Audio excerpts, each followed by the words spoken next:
తెలంగాణ రాష్ట్ర వ్యాప్తంగా ఉన్న హిందువులందరూ కూడా ఒక విషయం గుర్తుంచుకోండి, దీని మీద పరిశీలన చేయండి.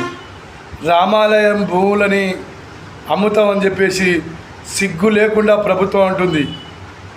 మరి ఇక్కడ ఉన్నటువంటి వర్క్స్ భూముల్ని మరి అమ్ముతుర్రా? వీళ్ళేమన్నా క్రిస్టియన్ భూములు ఏమన్నా అమ్ముతుర్రా? వీళ్ళు సిగ్గు లేదా మీకేమన్నా ప్రభుత్వాలకు? రాముని భూములు అమ్మ మీరెవర్రా? అక్కడ పెద్ద రామాలయం కట్టించి మీరు రాముని గుళ్ళకు పూజలు చేయండి రా. మీ అయ్య సొత్తా మీ అబ్బ సొత్తురా?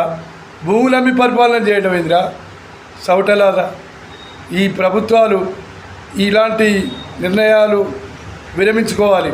ప్రభుత్వంలో ఉన్నటువంటి దేవాలయాల భూములని అమ్మితే సహించబోరు ప్రజలు.